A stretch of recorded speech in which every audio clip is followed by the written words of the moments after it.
Hello and welcome to the NVR Podcast number 15. I'm Rachael Aylmer. And I'm Peter Jakob. And today we are talking about imagination, not the group. Is there a group? Oh, come on. No, I'm too old. I don't get the current cultural references. An 80s disco group. Yeah. Oh yeah. How did we get to this one, Peter, today? I don't know. I just to say I was raising children in the 80s, so I had no time to think of disco. But I was running around in my boot skates. Well, there you go. How we got to this one? Well, I think part of it is that two colleagues of mine and I have been writing an article for a family therapy journal on imaginary techniques that we use in NVR.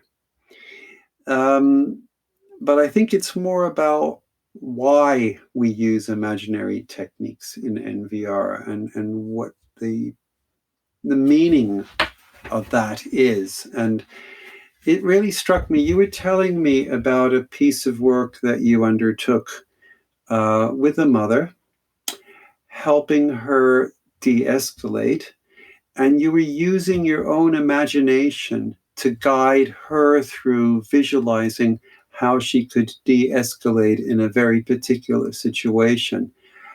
I found that really helpful, and it was just sort of, it seemed another tool in my toolbox of imaginary techniques that I'd gleaned from you. I was just wondering, would you be able to sort of give a sort of an account of what you did there with that mother? Yeah. Okay. I think it's really important to remember Mum had been dealing with some really challenging behaviours for a lengthy period of time, and this particular time decided that she needed rest as a priority. It was part of self-care. And so she took herself to a room. Dad was watching over the young person, and Mum went to the room and closed the bedroom door. And this was quite early on in the evening. As a priority, she was really, really tired. But what happened was that I think the young person had picked up on this unusual behaviour in his mum and left his bedroom where his dad was, waiting for him to go to bed, left his bedroom and went and sat on the landing outside his mother's door and began to play with some toys. But the playing became louder, and the mother was becoming frustrated because she could hear him and she really needed to rest and have some headspace. And and I guess that what happened next was that she left her bed and went to the landing and asked the kid very nicely, very calmly to keep the noise down. And so she could sleep, quite rightly, and went back to bed. And I was wondering when she shared that with me that I wonder what it would look like. And I imagined myself being her, feeling really tired and having this repetitive, constant behaviours going on and needing my rest as a real priority. And what it would look like if I just slowed things down.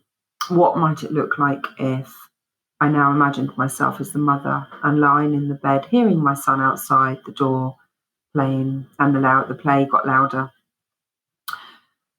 And what I might need to do before I actually get to speak to the boy or even indicate to the boy that I'd like him to keep the noise down, what I needed to do beforehand. So I wondered whether I could lay in the bed and breathe and take some really deep breaths, and then lift myself up and put my feet on the floor on the side of the bed and sit on the edge of the bed with the noise still going on out on the landing, and then breathe a little bit longer and hold that position another 10 or 20 seconds, and slowly get myself from the bed to standing position and walk towards the bedroom door And then take a breath and put my hand on the door handle and breathe in and open the door and connect with the boy by kneeling down and indicating the when you want someone to be quiet by putting your index finger on your lips. Shh. And then indicating also with your hand to lower something, to quiet something down. You know how you would do shh, shh. And then to kiss my index finger and then put that kiss on the child's forehead, that little connection. And then leave again and stand up and close the bedroom door and go back to my bed. So that I was just wondering what it would feel like for the mother to imagine that and to imagine that interaction as opposed to the other interaction that she had, which there was nothing wrong with that, but it could have, and it didn't, but it could have been more escalatory.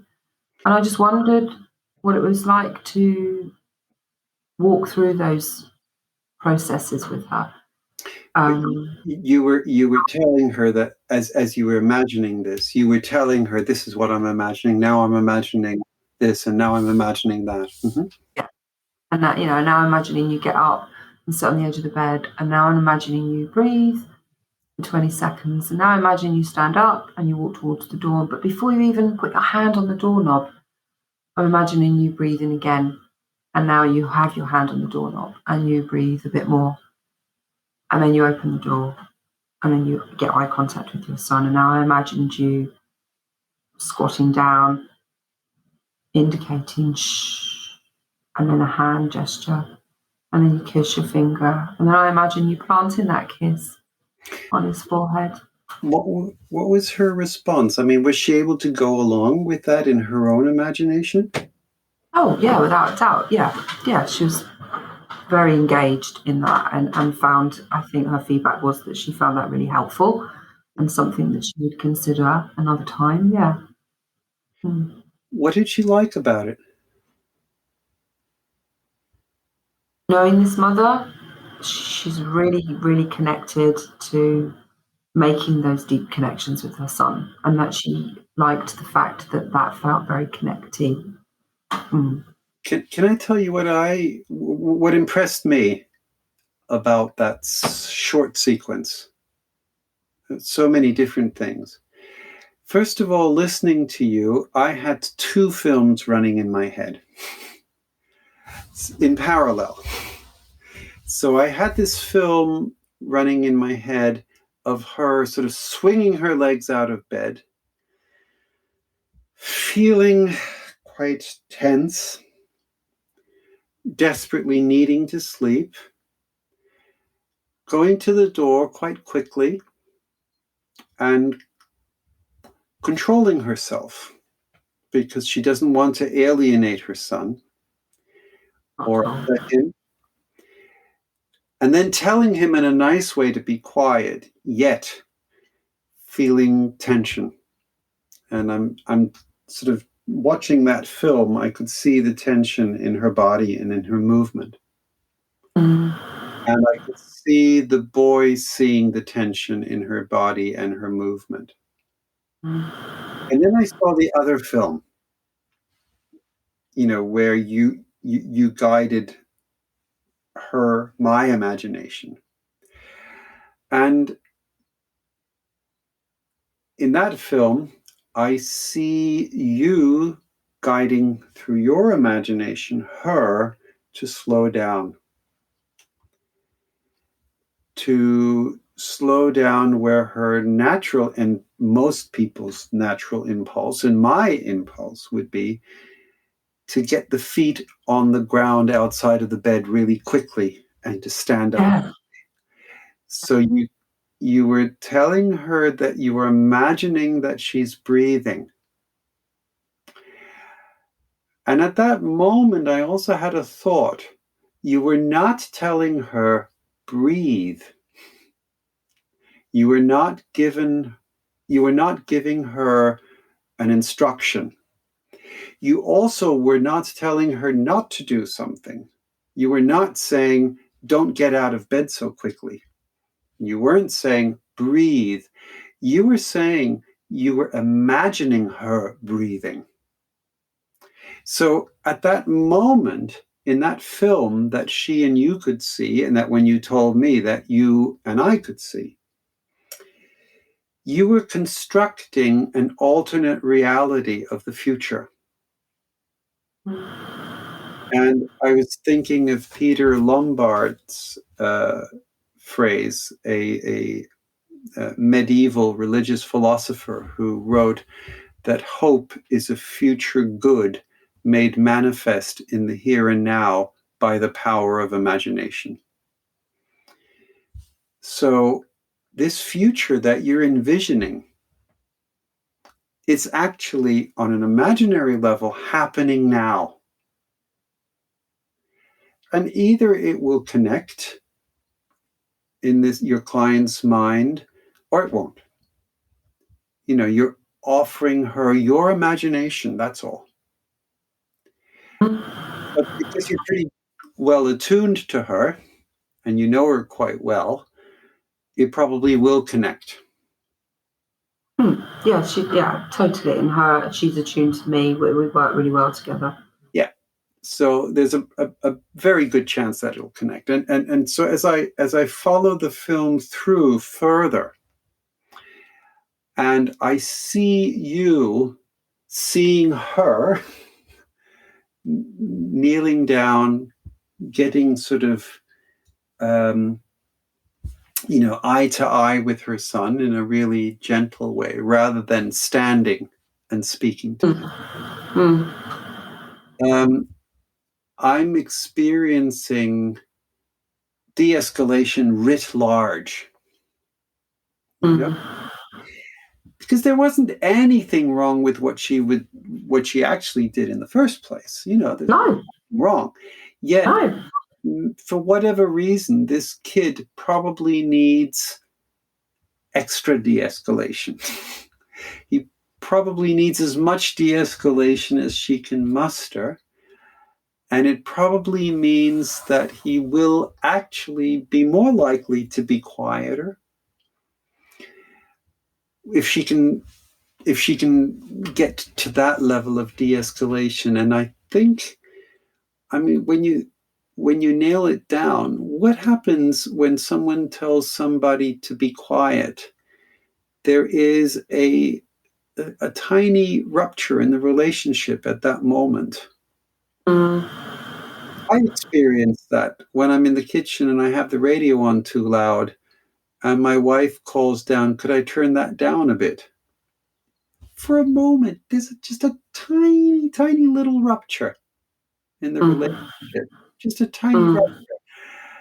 And what she is doing in your imagination is healing or soothing. Healing isn't the right word. Soothing that rupture.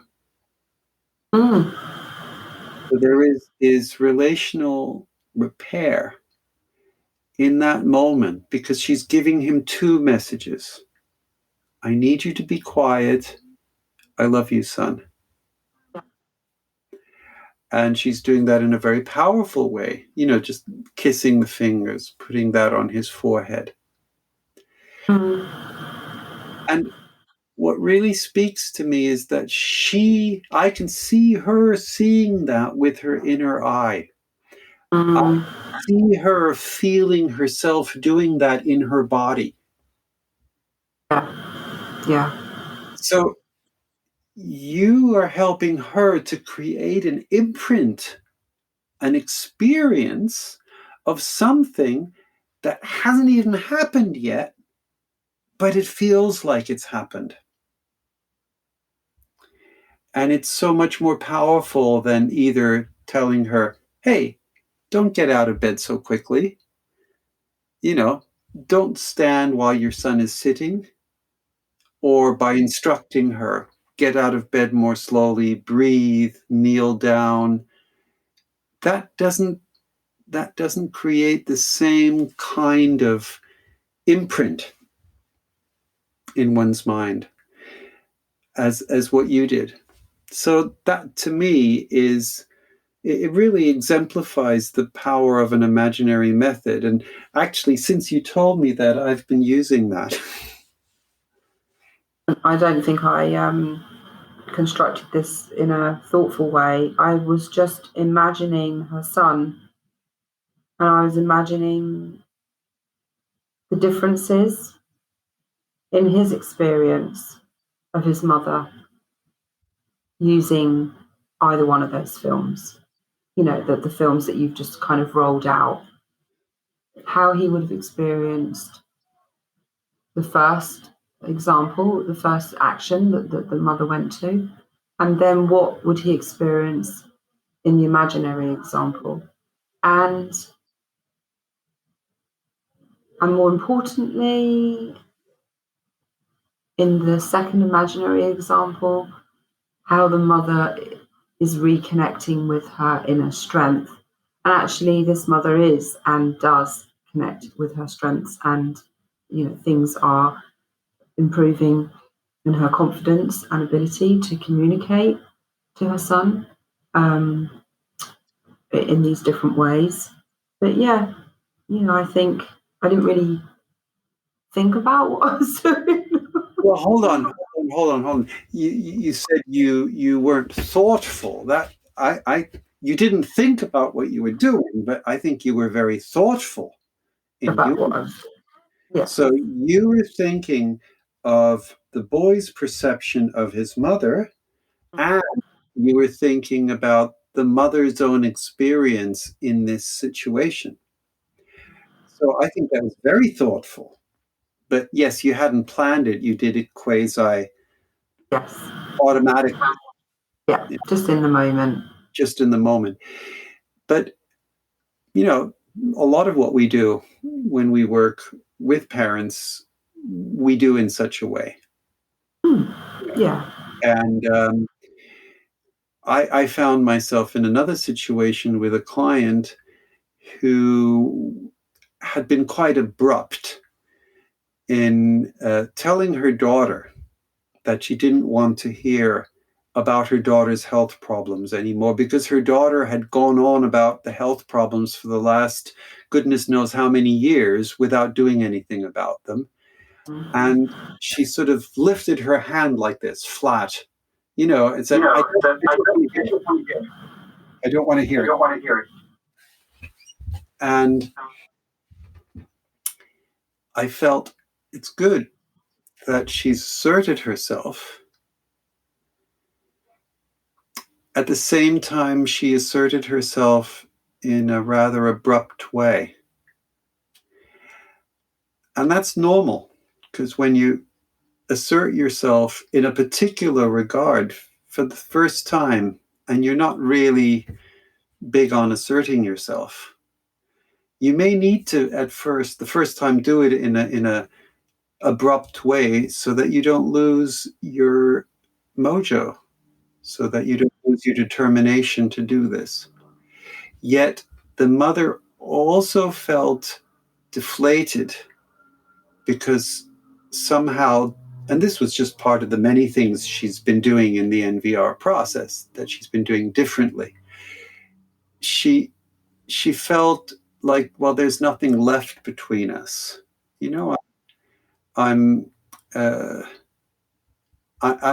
rejecting her. She must feel rejected. And it was at that moment that I thought of your work with this mother, and I thought, okay, I'll do a Rachael here, And so I started imagining a different way in which she might assert herself. And I was imagining out loud with her. And I was imagining her saying to her daughter, gosh, you know what? Often I've listened sympathetically when you've told me about your health problems again and again. And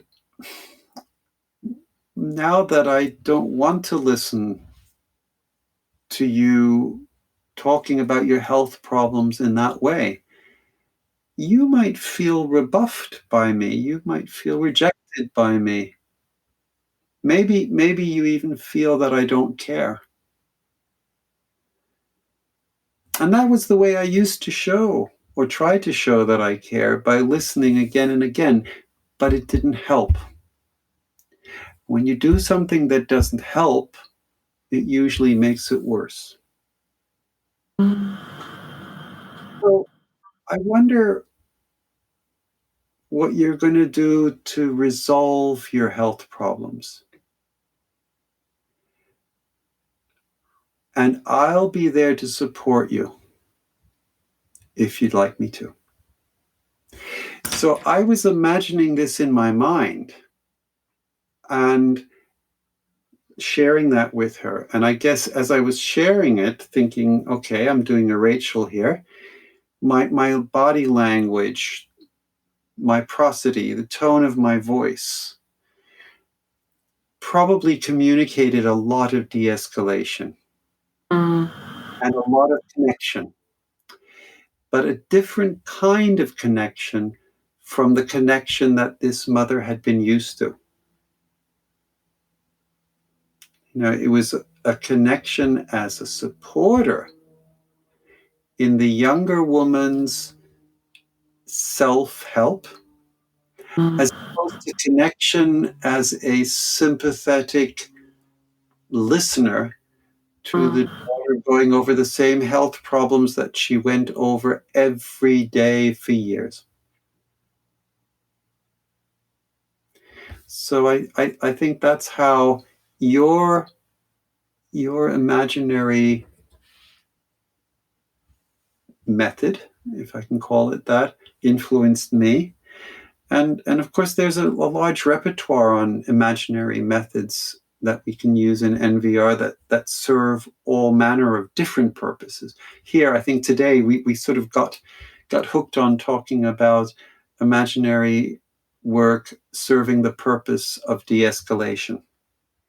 But there are many others, which maybe we can talk about another time. Cool. I think for me, what's really helpful, inviting a parent to talk about how you could imagine a different scenario and guide them through that scenario in that real imaginative way, and thinking about, if I were that mother, I would be, doing this, or if, thinking about breathing, thinking about slowly walking towards the door, thinking about crouching down, thinking about kissing your fingers. And I think offers a parent that extended way of their being. And I think it just builds on presence, it builds on resistance, it builds on more de-escalation processes. It's nice. It's an enjoyable way to work. Maybe there's a good summary there, in that we use imagination to help parents raise their presence. And they raise their presence in a variety of ways. Today, we've spoken about raising presence in a connective way. There is also raising presence when it comes to taking positive action methods and doing what Chaim Omer calls constructive fighting against violence. There are many ways in which parents raise their presence, and we can really help them find a very, very fast way into presence raising through imagination. It's like a fast train to presence raising. Good. More food for thought. Yeah. Okay. That's done. Listeners can email if they would like any specific topics for us to discuss. They can email on info@partnershipprojectsuk.com. But otherwise, for now, Goodbye. Thanks. And goodbye from me.